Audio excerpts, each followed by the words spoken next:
You know, in the good old days, like when King Ahab was the king and Jezebel was the queen and the prophets of Baal, you know, the good times and when things were as they were supposed to be.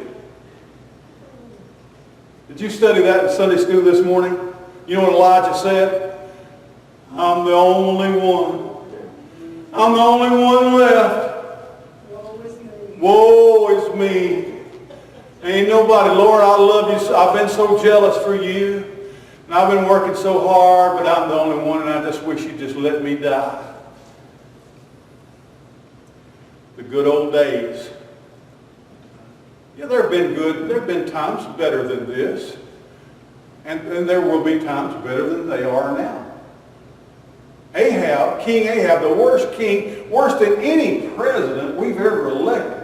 You just look down through history. Now, if you'd ever studied the history of a president of the United States, you kind of look at it and say, yeah, we deserved him.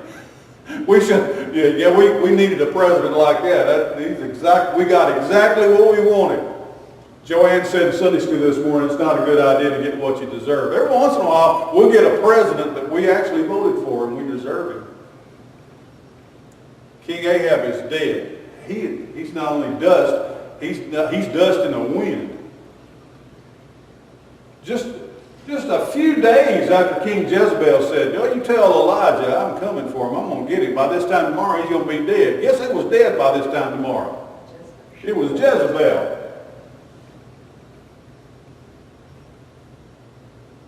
When's the last time you turned on the television and saw a televangelist and said, hello, I'm a prophet of Baal? No, they're gone. They're all gone.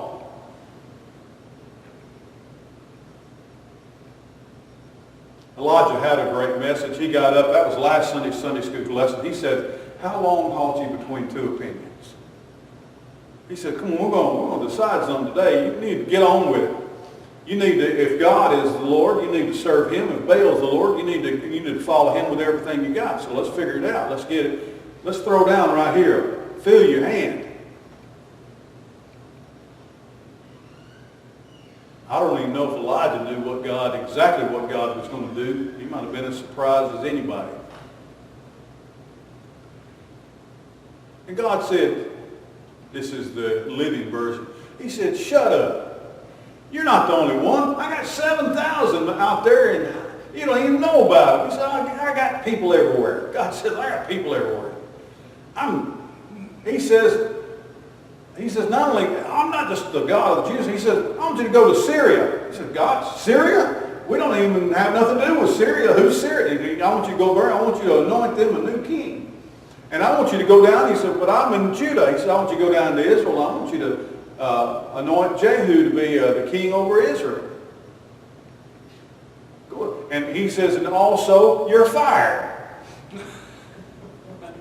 I want you to anoint Elisha. He's your replacement. Yeah.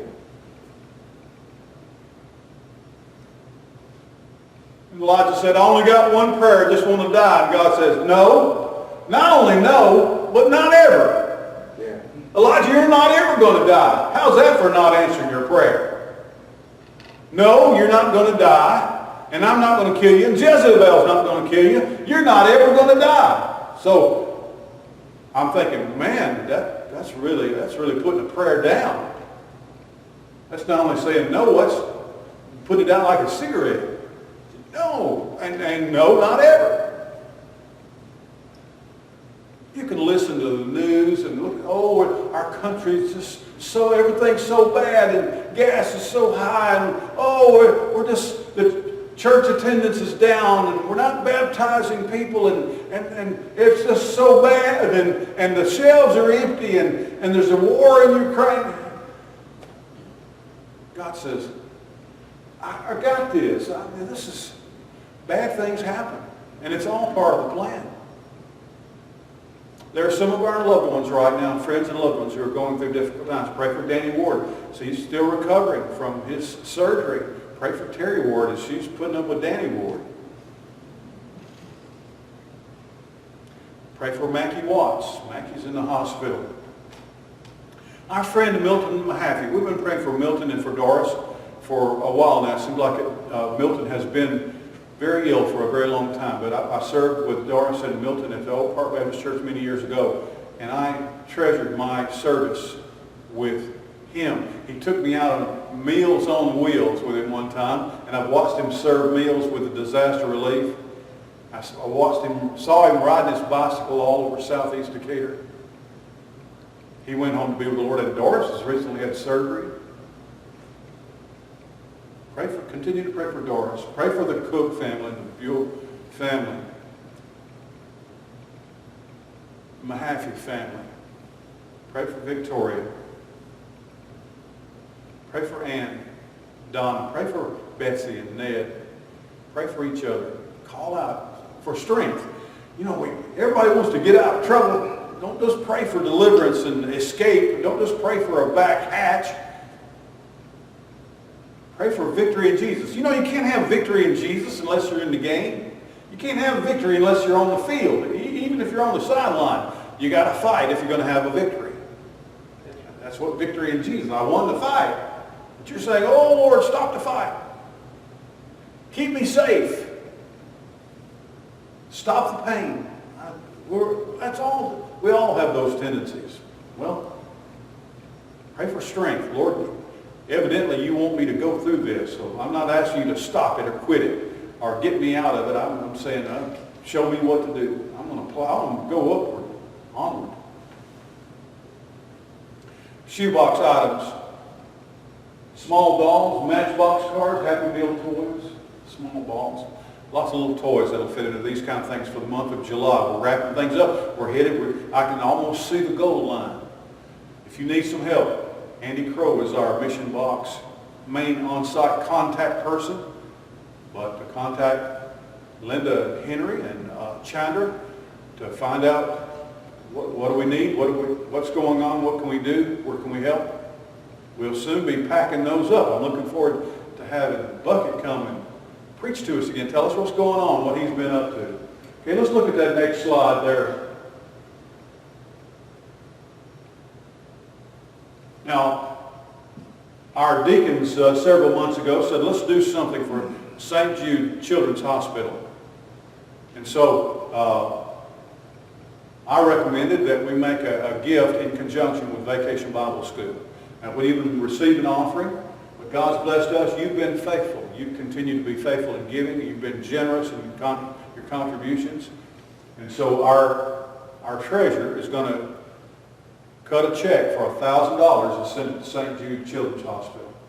When Terry and I were serving in Arkansas, from time to time we had occasion to go to the LeBonheur Children's Hospital there in Memphis and to St. Jude's. St. Jude's is the most wonderful medical facility I've ever been to in my life. Now, several years ago, Danny and I took our mother to the Mayo Clinic. Wasn't all that impressed. You heard a lot about the Mayo Clinic. We thought, well, this is going to be it. This is going to be what we need. But it really was very disappointing. And you know, I'm sure it wasn't there. You know, I'm not criticizing Mayo Clinic. Of course, one of the greatest hospitals, teaching hospitals in the world. But it just didn't work out for us. But I loved St. Jude's. So I visited with the wards this week and check on Danny. He's making some slow recovery. But told Terry to write that check to St. Jude's. The parents at St. Jude's, they go there when they're accepted. They don't pay anything. Also, there's housing provided. They have a place where the mom and dad can come there and stay. Hospitals and being sick is still a very scary thing, but I've never seen an entire hospital work so hard to alleviate the fears and the anxiety of little children who are sick than St. Jude's. So we're going to do that. Thank you and thank God for the fact that we are able to do that in difficult times. All right? There may not be a baby formula on all of the store shelves, but you've been good and kind. We can help. We're doing a lot of things as God gives us grace. Let's go on, card. There we go. There's the shoebox. Now, I've never met Elaine's grandchildren.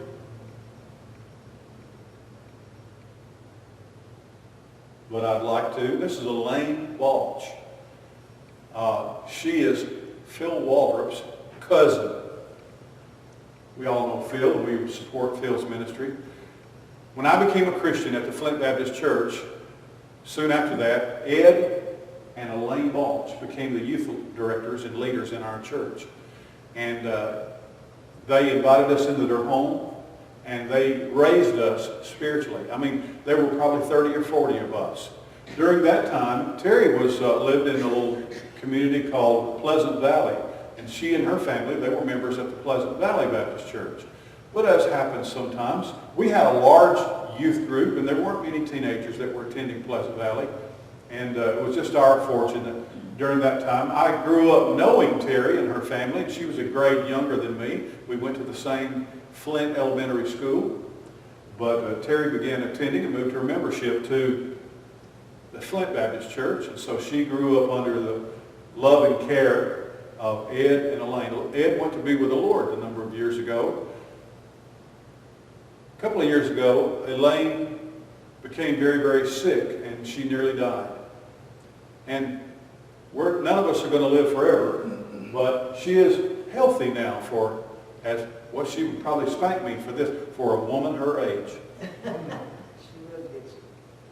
But I've asked her to come here on Sunday, August 6th, to give her testimony.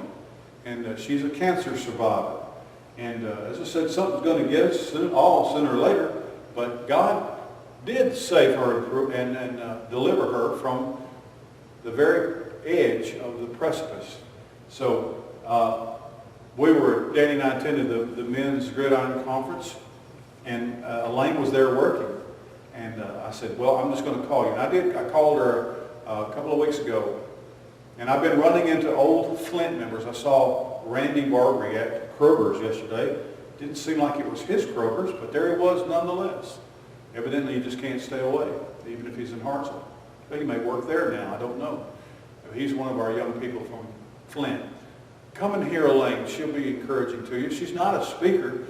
She's not afraid of anybody, so she'll do a great job. But she's not a preacher or a traveling evangelist. She just wants to tell you about how God blessed her and answered her prayers for health. Elaine Balch, come and hear her. That'd be a great Sunday. All right, let's go on to the next slide there.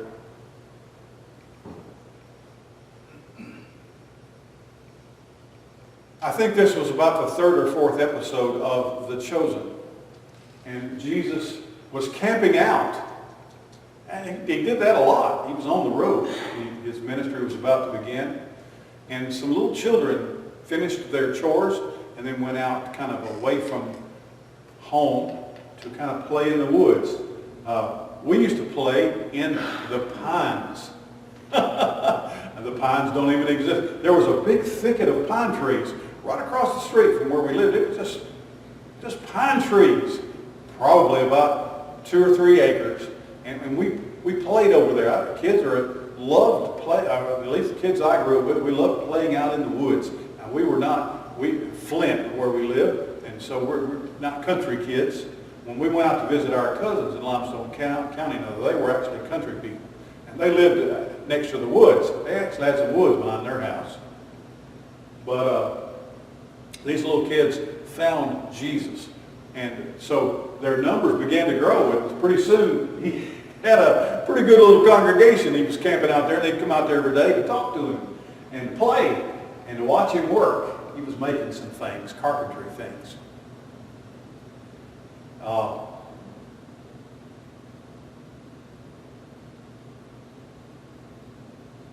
I love this scene. I've always loved this story.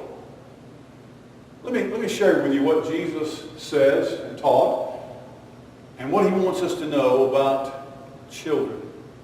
And we had children all over the place yesterday. And I'll tell you a little bit about Vacation Bible School. You know, our mom and dad didn't take us to church very much when we were little, hardly ever.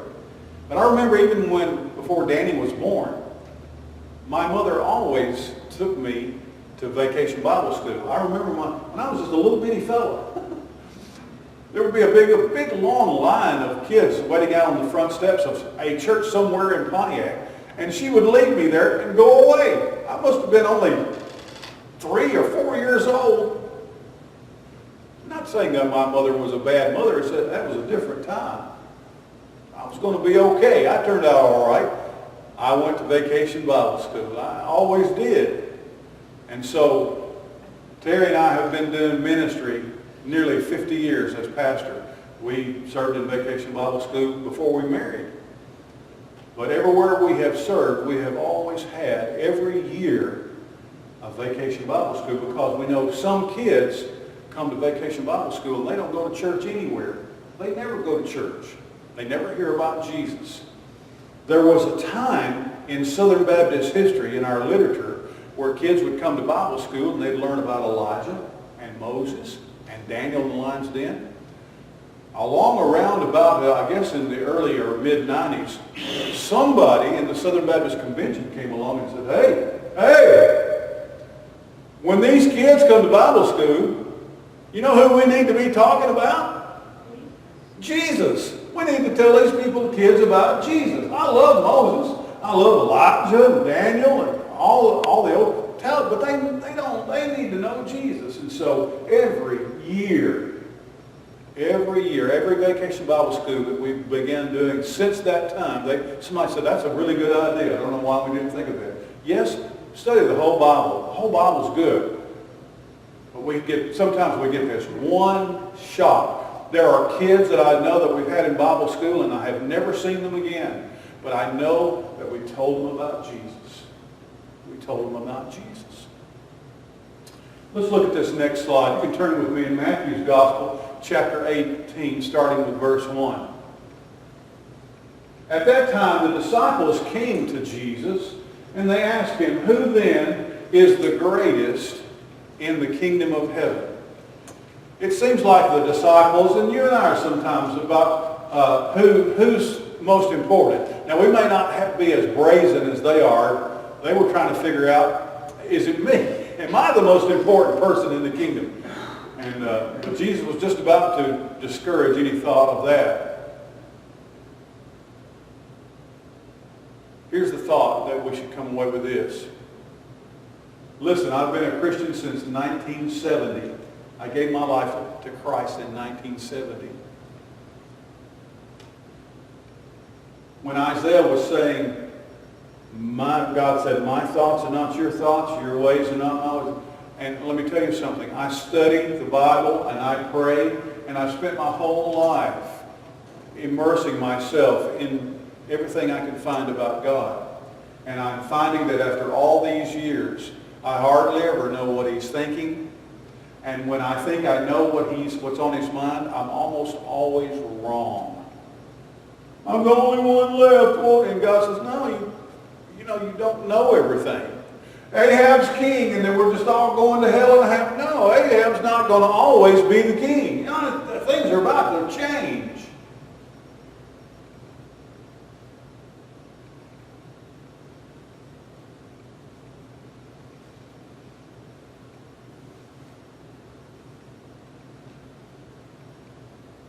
I assure you, Jesus was not sitting around wondering about, I wonder who's the best, who's the greatest in the kingdom. It never entered his mind. Never spent a thought on it. It was not something that he wanted to debate with, so he put it to rest, like by saying, he called a little child to him and placed the child among them. And he said, truly I tell you, unless you change and become like little children, you will never enter the kingdom of heaven. Therefore, whoever takes the lowly position of this child is the greatest in the kingdom of heaven. And whoever welcomes a child like me in my name welcomes me. We think it's about being mature and all grown up and knowledgeable and being very advanced and on the way. No, he said it's simplicity. It's childlikeness, not childishness, but childlikeness.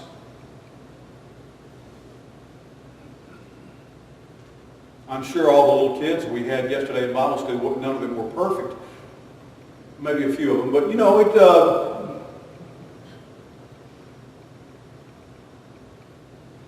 such innocence, and I know that children are capable of cruelty and of selfishness and many traits that are unbecoming of a good person. Got a good excuse though, is that they're just young, and they're mostly when they are bad children, or when they do bad things, or when they disobey, it's mostly because they've learned that from an older person. But Jesus said, the only one thing that probably stung more is later on Jesus is going to tell them, he says, let me kind of give you another example. If you want to be the greatest, become a servant. Wait on each other, serve each other, help each other. And then you just find your stock just going through the roof. That was not anything at all close to what the disciples wanted to hear. You know, I want to be important. I want to be the one to tell other people what to do. I want them to bring me stuff and wait on me. He said, no, Jesus said, the first will be last, and the last will be first. Look, let's go to the next slide. If anyone causes harm to come to one of these little ones, those who believe in me, it would be better for them if they had a large millstone hung around their neck and to be drowned in the depths of the sea. If you ever wanted to know what Jesus believes about children,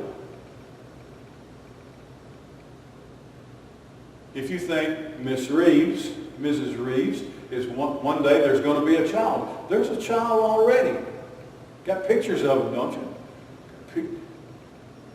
Is there a bed waiting for him? Or is it her? I can't remember. Her? Got a bed waiting. Got a bed waiting. Got a thing to haul it home in. And mostly, you know, Victoria's doing her own thing, but Terry knew what our kids was going to wear on their way. It's what we're going to bring home in. Really? A guy was just thinking, you know, like if we got a toe sack, then we're probably ready. That's the way men think. And then women say, no, he's got these little shoes and this match, he's got a hat, you know, and he's not even born. This is what Jesus believes about children. When you're thinking, well, we could just completely end the life of this child. We could stop this child from being born. So, well, that's not a child. You mean you're talking about, squawking about follow the signs, and you don't believe that? It has a heartbeat, brain waves, it's got different DNA and blood type than the mother, and it has fingers and fingerprints, 10 toes and 10 fingers. Not every pregnancy is perfect. Not every child even survives. But it's a person. It's a baby.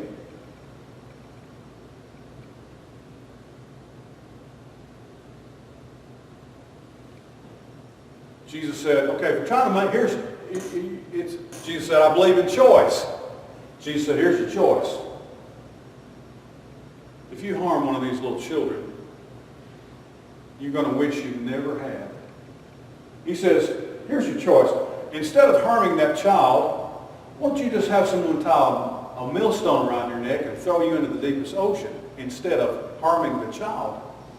That's a choice you ought to make. He said, I'm recommending this. It would be better, he says. Some people say, well, let's end the life of the child because they might suffer. No, they probably will. They might be poor. They might be on welfare. Nobody might love them. Do you think someone ought to take your life from you because of something that might happen? Something that might happen and might not happen? Oh, this could be awful. Jesus said, no, here's your choice.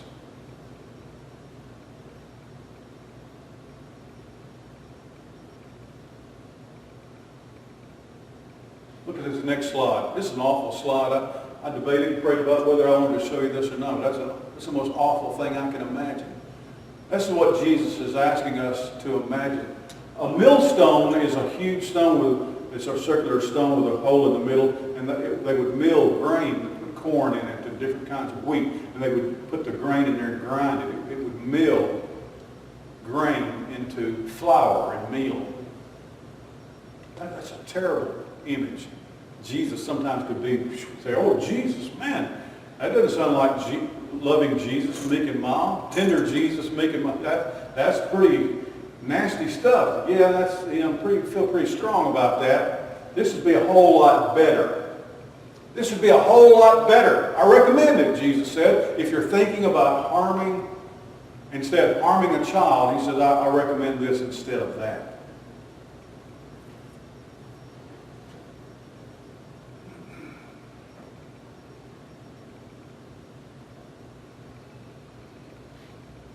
Sometimes you might meet someone, you might know someone who has decided. Elijah just sat underneath the juniper tree. He says, I'm ready to die. We all know someone. We all have known and loved someone who decided to end their life.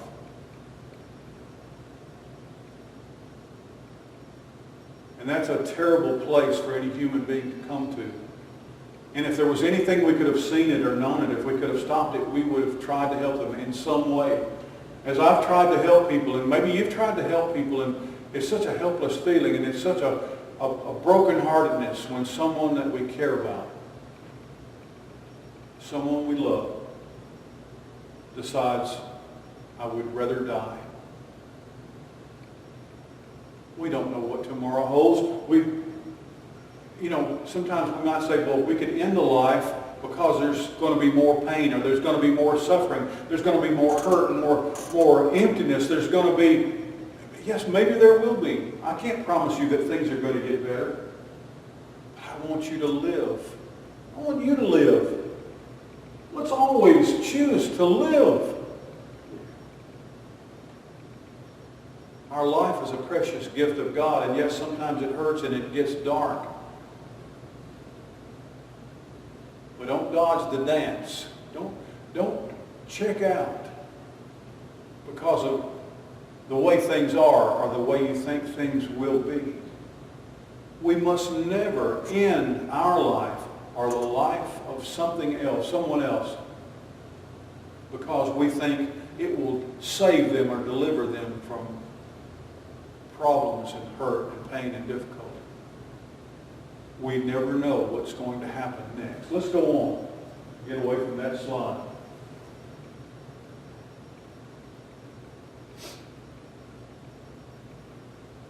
Terry and I served for 10 years near Ardmore, Alabama. Part of Ardmore is in Alabama, parts in Tennessee. It's all perfectly normal to them. I know right where the line is at. So there's an overhead, a railroad overpass there. Tennessee, Alabama. We were there 10 years. And every year that we were there, we had Vacation Bible School. And a distinction there is that we always had, while we were at Willie Springs, we had the largest Vacation Bible Schools than we have ever had, ever had up to then and since then. Every one of those 10 years, we always had more than 200 children. 200 children. Not only did we have a big school, we had lots, not only children, we had lots of adults. Our adults would take their vacations. They'd take time off work. We had 50 or 60 adults who would be there every year. And that was the first place that we ever served where neither she nor I were the VBS directors. We had some wonderful ladies who directed Vacation Bible School. Boy, I just stood out of the way. And I said, I'm the pastor. I'm going to be there every day. And you just tell me what you want me to do. And they did. We had wonderful school. They were great workers. I still know many of them and stay in contact with them. Was there any moment yesterday when I thought to myself, I wish we had 200 kids here today? No. I never did. I didn't even pray for that. I wish we had 200 kids. Jenny was praying for 200, but I said, you better stop. We don't need 200 kids in Bible school. Bob Bain came. Do you remember Bob Bain, the weatherman on Channel 31? And we had a helicopter, the mid-flight helicopter came and landed in the property across the street. We had a petting zoo, came and bring every one of their critters, and they all got loose. And we were chasing them all over the neighborhood at Woolly Springs. We had some jam-up vacation Bible school, man, I tell you what.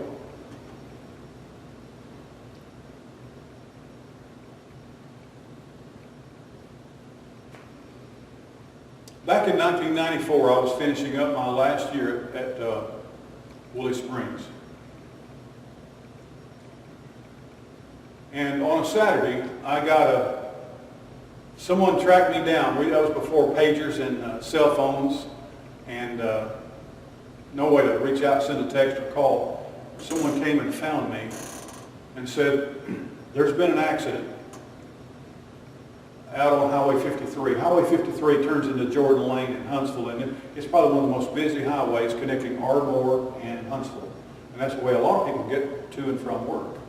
That work in Huntsville or work in Ardmore. A little girl, a little 6-year-old girl, she had an older cousin, a boy. And while the whole family was together for some reason, and they were all inside, the little girl and her cousin thought they'd go out into the shed, and there was a go-kart out there. And they gassed that thing up, Ashley Stillman. And they gassed that thing up. Ashley got in the seat, and her cousin pulled the rope and started that go-kart. And it only had one speed, that was go. And it shot out. It shot right out into traffic. Right out into traffic on Saturday. She was hit immediately by a car. 2 cars back was one of my best friends in the world, Dr. Claude Bridges. He was a doctor at the Ardmore Clinic, and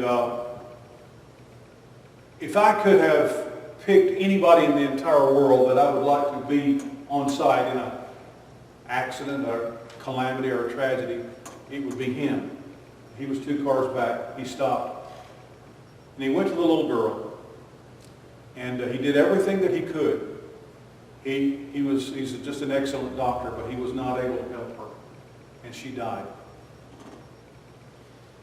Little cousin, tragedy, the family devastated. It was just beyond thinking. And they didn't have a minister.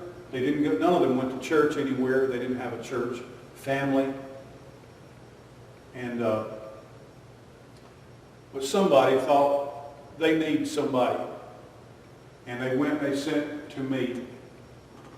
And I got there as quickly as I can. Actually, I was not able to get there until a few hours after the accident.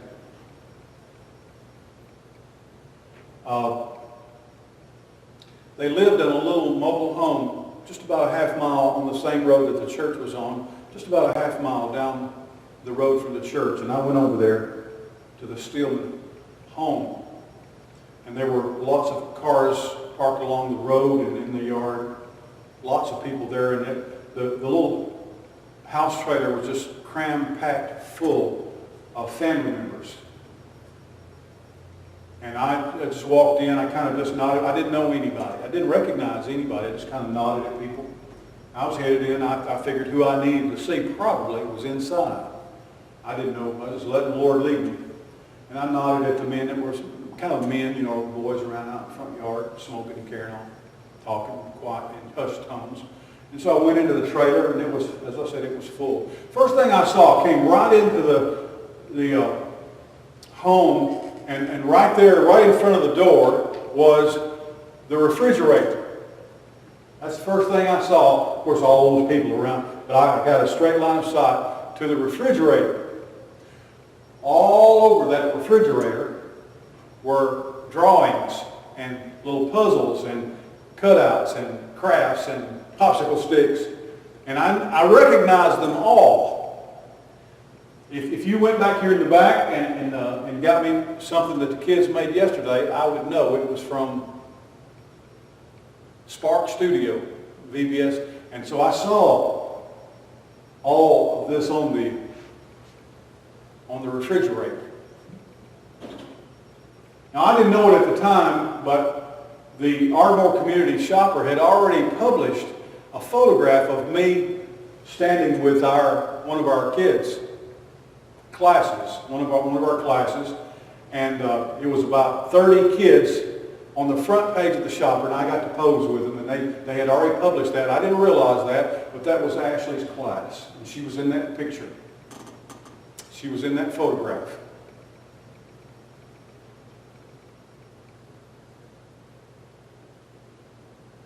So I walked past the refrigerator and I looked into the living room, and there was a little tiny, frail young woman in there, and she was sitting on the couch and just weeping. And she had family members sitting there with her, holding her hand.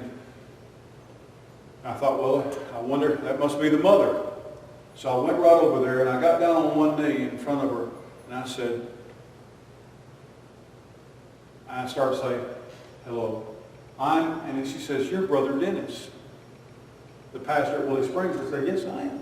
I said, have we met? She said, well, I met you one day when I dropped Ashley off or picked Ashley up from VBS. She said, I want to let you know that she loved Vacation Bible School. We had a whole week of it, Monday through Friday. And she came home every day singing those songs and bringing her crafts. She said, look, I want to show you our refrigerator. I said, that's the first thing I saw when I came in. She said, she was going to keep those forever. And then she said, and now I will.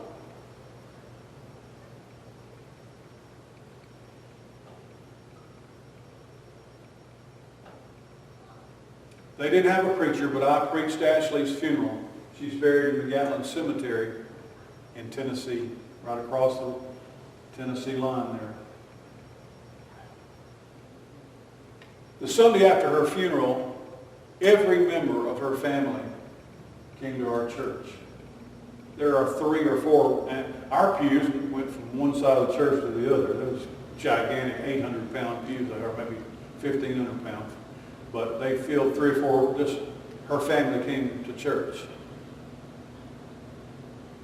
I still didn't know all of them. I learned a lot of their names, and I became their pastor.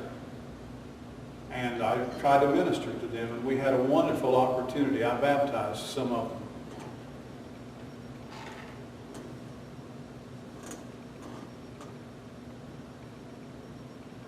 Ashley had never been to our Vacation Bible School before because they didn't live there the year before. But when they came into our community, this is the only Vacation Bible School that she ever attended. And I don't know a lot of things about Ashley, and I'd have to tell you that I really don't remember her out of 200 kids. I only know that she was in that picture, and I wish I had known her better. But I think that when Ashley saw Jesus, she knew who he was, and she loved him. She already loved him.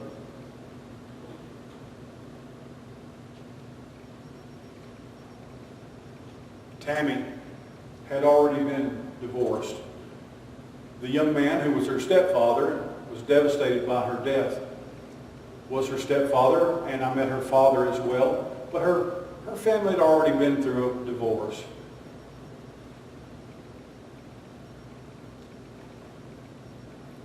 Only a little while, a couple of years after Ashley's death, her mother, Tammy, and her stepfather divorced.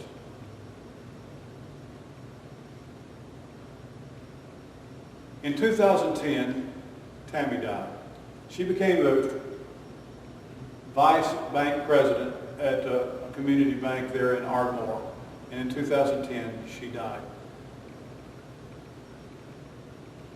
She'd already had a difficult life, and her family had gone through a divorce, and her mommy and daddy no longer lived together. And then her stepdaddy went away after her passing. And then later her mother died. Today, if Ashley were alive, she'd be 34 years old. She'd be 34 years old today. You might say, well, with so much pain in her family, and there was more pain if she had lived, would suffer more pain. Wouldn't it have been better all along if she'd just never been born? Wouldn't that have been better? That's ridiculous. I know that there are people in the world, they believe that maybe she should have, the nicest or kindest thing you could do to her was to end her life in the womb so that she wouldn't have to go through divorces and being tossed around and having her mother die when she was still very young.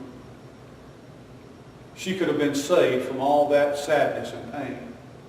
Nonsense.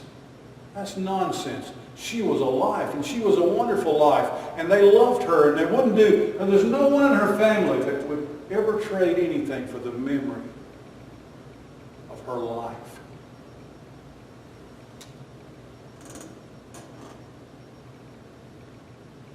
I love Vacation Bible School. I love what we're able to do. You know what? The most important people in the world, Jesus said, are the children. If you ever asked me, would you give your heart if your daughter needed it, if your son needed it? Of course. I would be willing to die. I think, in my way of thinking, every normal mother or father, every normal human being would look at the life of a child and say, it doesn't matter what happens to me, their life is more important. You say, well, you don't care anything about the mother. All you care about is the baby. I care about the baby more than I care about you. And if you're going to harm that baby, I'd rather you tie a rope around your neck and get thrown into the sea. That's what I think. That's harsh, isn't it? Isn't that cruel? Isn't that awful? Everybody in this world is not going to stand before me at the end of time. They're going to stand before Jesus, who said those words. And Jesus, to many people, is going to say, it would have been better for you. It would have been better for you.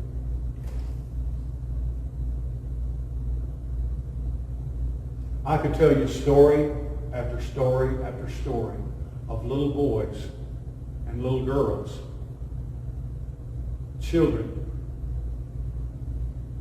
You may have a story yourself. I have told you part of my story.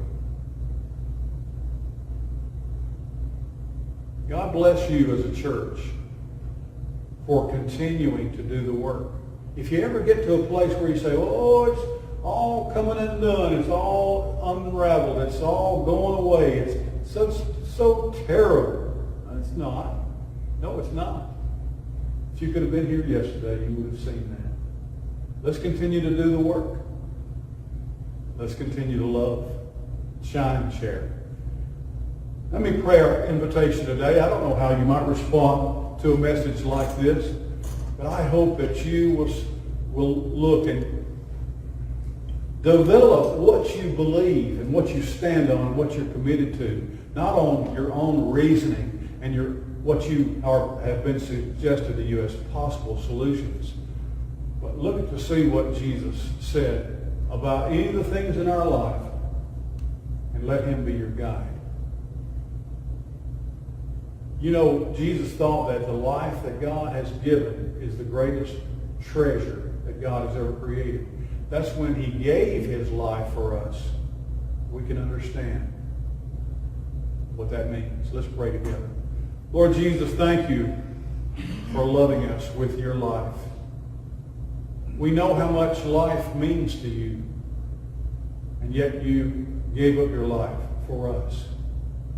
Help us to always choose the life you gave, to be who you want us to be, who you saved us to be. As your workmanship, craft us, mold us, and make us. If there's anyone here today who is confused or has opinions that are different than yours, I pray that you would love them and woo them and change them. Jesus said, unless you change and become like one of these little children themselves, you'll never even see the kingdom of God, the kingdom of heaven. Lead us, use us, continue to bless us as we are a blessing in your name. We pray it in the name of Jesus. Amen. God bless you all. Thank you. Keep Victoria in your thoughts all week.